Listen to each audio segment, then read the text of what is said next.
global perubahan iklim. Di sini salah satu kasus faktual permasalahan lingkungan global adalah perubahan iklim global atau climate change. Perubahan iklim global mengacu pada perubahan jangka panjang dalam suhu dan pola cuaca. Pergeseran ini terjadi secara alami seperti melalui variasi siklus matahari. Namun, sejak tahun 1800-an, aktivitas manusia telah menjadi penyebab utama perubahan iklim. Intergovernmental Panel on Climate Change dengan tegas menegaskan dalam laporannya bahwa perubahan iklim adalah nyata dan emisi gas rumah kaca yang disebabkan oleh aktivitas manusia adalah penyebab utamanya. Beberapa dampak buruk perubahan iklim antara lain meningkatnya frekuensi kejadian cuaca ekstrem dan bencana alam, naiknya permukaan air laut, banjir, gelombang panas, kekeringan, penggurunan, kekurangan air, dan penyebaran penyakit tropis.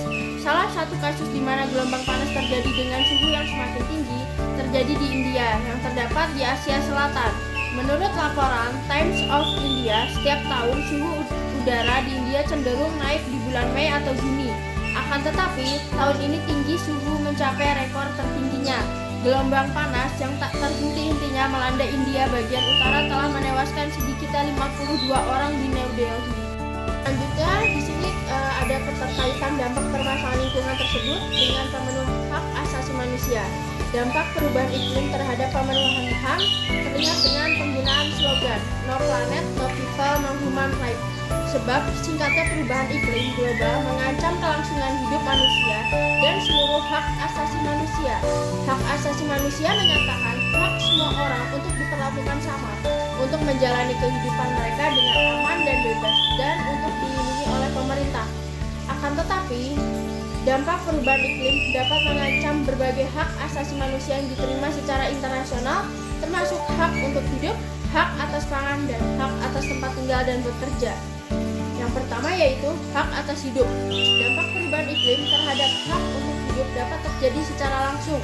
Misalnya, kematian yang disebabkan oleh cuaca ekstrem yang disebabkan oleh perubahan iklim, contohnya seperti yang terjadi di India tadi, di mana gelombang panas mengakibatkan banyak orang kehilangan nyawanya. Yang kedua, hak atas kecukupan pangan menjadi tidak terpenuhi karena perubahan iklim kemungkinan besar akan menyebabkan penurunan produksi pangan regional sebab terjadi perubahan pola curah hujan. Yang ketiga, hak atas air menjadi tidak terpenuhi karena ketika bumi semakin panas, gelombang panas dan kekurangan air akan mempersulit akses terhadap air minum, dan sanitasi yang tidak terpenuhi karena curah hujan akan lebih rendah dan tidak menentu di wilayah tropis dan subtropis di Asia Pasifik. Yang keempat, hak atas kesehatan, di mana perubahan iklim akan mempunyai banyak dampak terhadap kesehatan manusia. Hal ini terutama disebabkan oleh penyakit akibat kekurangan gizi, penyakit yang ditularkan melalui udara, dan penyakit pernafasan. Nah, di sini analisis implementasi instrumen internasional terkait permasalahan lingkungan global tersebut. The United Nations Framework Convention on Climate Change atau UNFCCC atau Konvensi Kerangka Kerja PBB tentang perubahan iklim yang disetujui pada tahun 1992 merupakan perjanjian internasional utama dalam memerangi perubahan iklim. Tujuannya adalah untuk mencegah campur tangan manusia yang berbahaya terhadap sistem iklim global. Semua negara berpihak UNFCCC mengadopsi Paris Agreement, perjanjian Paris, perjanjian iklim global pertama yang bersifat universal dan mengikat secara hukum. Tujuan utama konvensi ini adalah untuk menjaga peningkatan suhu rata-rata global agar tetap terkendali di bawah 2 derajat Celcius.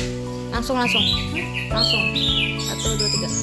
global agar tetap terkendali di bawah 2 derajat Celcius di atas tingkat pra-industri, dan mengupayakan untuk membatasi kenaikan suhu hingga 1,5 derajat Celcius di atas tingkat pra-industri. Perjanjian Paris menegaskan kembali bahwa negara maju haruslah menjadi pihak yang memimpin juga memberikan bantuan berupa keuangan kepada negara lain yang kurang beruntung dan rendah. Pendanaan iklim diperlukan untuk mitigasi karena investasi skala besar diperlukan untuk mengurangi emisi secara signifikan. Hal ini menetapkan kerangka teknologi untuk memberikan panduan menyeluruh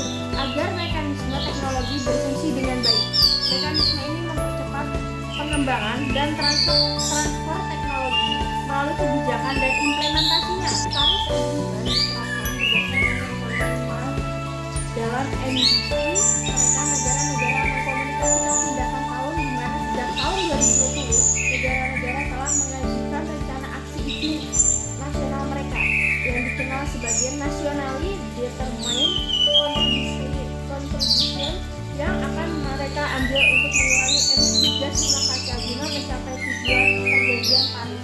Negara-negara juga menyampaikan tindakan MDG yang akan mereka ambil untuk membangun ketahanan dalam beradaptasi terhadap dampak perubahan iklim. Contoh penerapannya adalah Indonesia sebagai negara yang meratifikasi perjanjian ini, di mana Indonesia menyusun MDG yang menargetkan penurunan emisi GRK sebesar 29% dengan usaha sendiri dan 41% dengan dukungan internasional.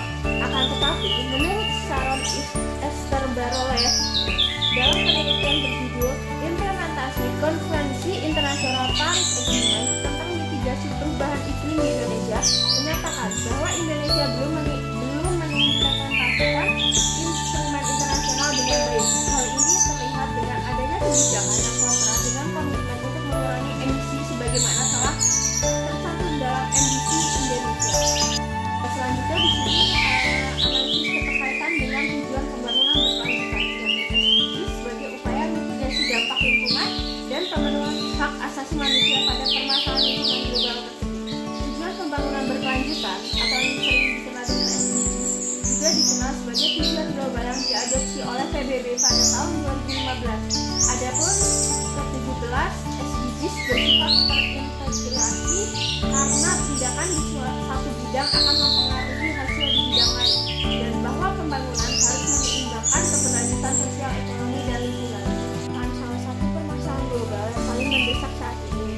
Hal ini mendorong dimasukkannya masalah lingkungan ini ke dalam tujuan pembangunan berkelanjutan, yakni sebagai SDGs ke-13 atau aksi iklim. Tujuan utama SDGs yang ke-13 adalah mengambil tindakan segera untuk memerangi perubahan iklim dan dampaknya.